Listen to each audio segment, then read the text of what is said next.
Hey, welcome back to Living 808, and this is something that we can all relate to, or at least I can relate to. It is called Aging Actively. We welcome in Suzanne Asaro, who is the Director of Rehabilitation and Joint and Spine Surgical Services, and also Kelly Matsuura, who is a lead outpatient physical therapist. We're talking about the Castle Medical Center over on the windward side of Oahu. Good morning, guys. Good morning. Good morning. Hey, first off, let's start with you, Kelly. How can we age actively? Well, Jai, the most important thing to remember is to maintain an active lifestyle, and we all know that doing that is sometimes difficult because of the aches and pains that go along with being active and fit. So addressing those pains proactively is vital. It's also important to try and identify any potential signs of injury. You can talk to your doctor, your primary care doctor, about maybe that persistent back or shoulder pain that just doesn't seem to go away or doesn't get better. In general, physical therapists are experts in human movement. They examine, they diagnose human impairments. They treat individuals with various disorders that may limit their ability to maybe move or perform functional activities. They also educate their patients on preventive measures to perhaps decrease the risk of injury in the future. Suzanne, let me ask you this. Are there other options when it comes to treating joint or spine pain? You know, I think it's really important what Kelly was mentioning before, always trying something conservatively first. We always believe conservative treatment is best to start with, so something such as physical therapy, getting your body moving. But when sometimes you do get to the point where surgery is indicated, it's really important to make sure that you do your research and be well educated about the types of surgery.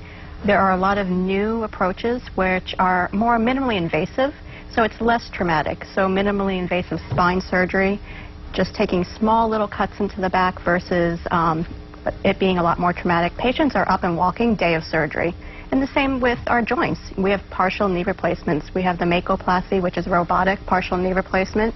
And again, patients are up walking that day of surgery, usually only one night at the hospital. So it really is less traumatic if you do have to go that approach. I think you kind of answered my question, but why Castle then? You know, I think Castle provides the latest in surgical techniques, but I think what's really important is we really do a lot of work with educating our patients. We want our patients to really know what to expect, and we find that if we partner with our patients and educate with them, then their outcome is actually better and their satisfaction is better. If I know what to expect as a patient and I know what I need to do, because it's a partnership, it's a collaboration, and surgery is not just the answer. Sometimes there's some physical therapy afterwards, so we want to make sure our patients know what to expect so that way they can have the best outcome and get back to being active, as Kelly was saying. And I was going to say, Kelly, after surgery, then that's where you come in. You must have to sort of partner up with someone. Like if I had to have some sort of a surgery, then you become, vested in me, and it's great for me to kind of know what to do. What are some of the things that you might do after surgery?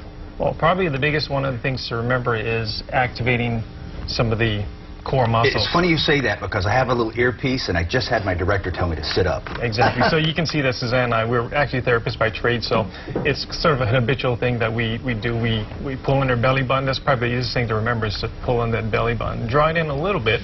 That'll activate some of the deep core intrinsic muscles of the pelvis and the spine, and that'll tend to support the spine and put us in a better posture, not only for your low back, also for your neck, also impacts the shoulders. I was going to say, sitting in a newsroom on a computer like so many folks do, that can really, you don't realize how much you're hunching, and it can be really troublesome. And so, not bad to take a break from the computer? Get up every 20, 30 minutes, take a short walk, maybe get some water, and then come back and reset and get back to work. All right. Yep. Doing great work over at Castle Medical Center. Suzanne, thank you very much. Appreciate it. Thank you so much. Kelly, thank you very much. Appreciate the tips, and I'll remember to keep the belly button. Absolutely. And not all belly buttons are created equal, let me tell you, my friend. I will try to keep this one as tight as I can and keep that core really engaged. Yep. Thank you, guys. Appreciate that very much. A couple of different ways that you can get more information. Well, you can get to Castle's website. It is castlemed.org, and there's also a number, 263-5220. We're going to make sure to post that on our website as well.